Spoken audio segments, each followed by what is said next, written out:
আন্দোলন, এত আন্দোলন হলে তো হবে না। কিন্তু আগে যেমন পরীক্ষা ছিল না, বাচ্চারা পরীক্ষাও দিচ্ছে না, বাসায়ও পড়ছে না, মোবাইলের প্রতি আসক্ত হয়ে যাচ্ছে। এটা দেশকে আরো মানে মানে নগ্ন করা হচ্ছে, দেশকে আরো নিচে নামিয়ে দেওয়া হচ্ছে। এটা প্রেসরাও বিশ্বাস মানে ওনারাও কিছু করতে পারছে না। হ্যাঁ, যেটা মিডিয়াতে দেখাচ্ছে সবাই মনে করছে অতটুকুই, কিন্তু ভেতরের যে মানে এতদিনের তাদের প্রতি একটা রাগ ক্ষোভ, মানে সেটা বলে বোঝানোর মতো না। না না, সেটা অবশ্যই হয়নি। কারণ যে কয়জনের চিকিৎসা করা হচ্ছে সেটাই আপনারা মিডিয়াতে দেখাচ্ছেন, কিন্তু অনেক অসুস্থ। আমার কাছে অনেক খবর আছে যে অর্ধেকেরও বেশি যারা অসুস্থ তাদের বাড়িতে তারা ভালোভাবে অনুদানটা পাচ্ছেই না।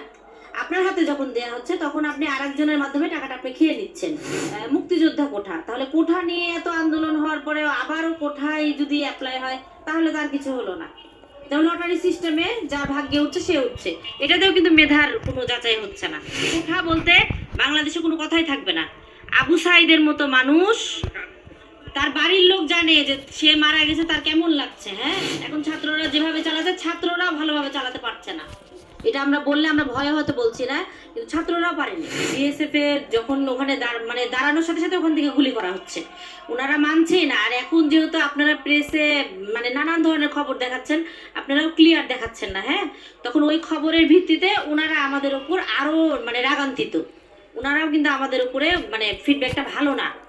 এই জন্য আপনাদের কি করতে হবে, প্রেসে যারা আপনারা আছেন আপনারা খবর দিবেন লিগ্যাল যেটা। হ্যাঁ, আপনারা যেমন যে দলে আপনারা থাকছেন, আপনারা আওয়ামী লীগের যখন থাকছেন আপনারা আওয়ামী লীগের দলের গুণগান করছেন, আবার বিএনপির যখন থাকছেন তখন আপনারা বিএনপির দিকে যাচ্ছেন। এটা আপনারা করবেন না, আপনারা যেটা লিগ্যাল সংবাদ সেটাই দিবেন। বাংলাদেশের আত্মসচেতন নারী নাগরিক হিসেবে বাংলাদেশে অন্তর্বর্তীকালীন সরকারের শাসন ব্যবস্থায় সমন্বয় পরিষদের শাসনে আপনি বাংলাদেশে জীবনযাপন করছেন, সেটি যদি একটু প্রকাশ করতেন, কেমনটি বিরাজ করছে সবকিছু? এখন ভালো লাগছে, কিন্তু তারপরেও আমরা একটা আতঙ্কের ভিতরে আছি, যেহেতু আমাদের কোনো সরকার এখন আমাদের মানে আসেনি যেহেতু। তারপরে দেখা যাক এখন আল্লাহ তাআলা কি করেন, সামনে বলা যাচ্ছে না। সবাই সচেতন হতে হবে, না হলে আমরা এগিয়ে যেতে পারবো না, পিছিয়ে যাব আমরা। এই তো এইভাবে আমাদের চলে যেতে হবে। আর যেই দলই আসুক আমাদের যেন জিনিসপত্রের দ্রব্যমূল্যের দামটা যেন কমে, এটা নিয়ে আমরা খুব মানে যারা আমরা মধ্যবিত্ত ফ্যামিলির মানুষ তারা খুব সমস্যার ভিতরে আছি ধরা গেলে, কিন্তু আমরা তো আর কাউকে বলে বোঝাতে পারছি না। আর যারা দরিদ্র তারা তো দরিদ্রই, কিন্তু এটা সরকারের মাথায় রেখে আমাদের কথা একটু চিন্তা করা উচিত। এই কিছুদিন পর পর আন্দোলন, এই আন্দোলন ওই আন্দোলন, এত আন্দোলন হলে তো হবে না। দুদিন পর পর সরকারের কাছে আমরা এটা চাচ্ছি ওটা চাচ্ছি, এটাতে আরো বিশৃঙ্খলতা। পড়াশোনার যে কি পর্যায়ে ছিল, কিছুদিন আগে পড়াশোনা একদম, আমার মেয়ে পিএন স্কুলে চান্স পেয়েছে, ক্লাস বলতে কিছুই হতো না, একদম পড়াশোনা বাদ। সেখান থেকে আবার ঢেলে সাজানো বই, তো এখনো কোনো স্কুলে দেয়নি। এখন বইটই দিয়ে তারপরে যদি সুন্দরভাবে আরো এগিয়ে নিয়ে যেতে পারি তাহলে এটাই আমাদের কাছে আশামুখ কথা, আর কিছু না।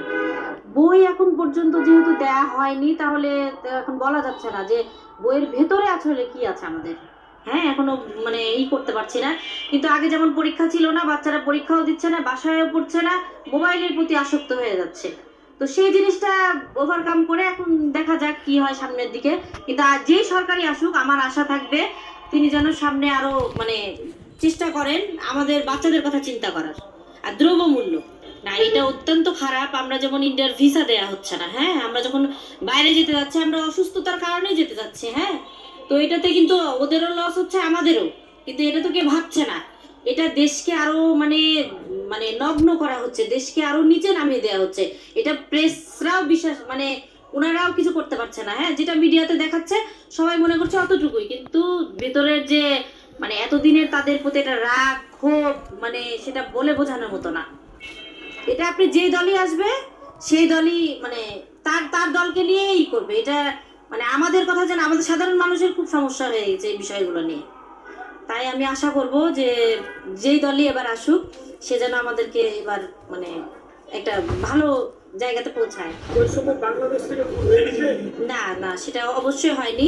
কারণ যে কয়জনের চিকিৎসা করা হচ্ছে সেটাই আপনারা মিডিয়াতে দেখাচ্ছেন, কিন্তু অনেক অসুস্থ। আমার কাছে অনেক খবর আছে যে অর্ধেকেরও বেশি যারা অসুস্থ তাদের বাড়িতে তারা ভালোভাবে অনুদানটা পাচ্ছেই না। আপনার হাতে যখন দেয়া হচ্ছে তখন আপনি আরেকজনের মাধ্যমে টাকাটা আপনি খেয়ে নিচ্ছেন। হ্যাঁ, কিন্তু অনেক আছে এরকম। আর এবার যেমন ঢাকা মেডিকেলে পরীক্ষা হলো, হওয়ার পরে এবারও কিন্তু কোঠাতেই দেয়া হয়েছে। তাহলে কোঠা আন্দোলন করে আমাদের করার কি মানে হলো, আমি তো সেটা বুঝেই পাই না। এবার যেমন পিএন স্কুলে কোঠা লেখা ছিল যে মুক্তিযোদ্ধা কোঠা, তাহলে কোঠা নিয়ে এত আন্দোলন হওয়ার পরে আবারও কোঠায় যদি অ্যাপ্লাই হয় তাহলে তার কিছু হলো না। যেমন লটারি সিস্টেমে যার ভাগ্যে উঠছে সে উঠছে, এটাতেও কিন্তু মেধার কোনো যাচাই হচ্ছে না। আপনি যার কপালে উঠছে হয়তো সে ঢুকে যাচ্ছে, কিন্তু স্কুল যে একটা ভালো একটা জায়গা সেরকম। আমরা যখন পিন স্কুলে পড়তাম তখন আমাদের লিখিত পরীক্ষা হতো, ক্লাস 1-এ লিখিত পরীক্ষা দিয়ে তারপরে ঢুকতে হতো।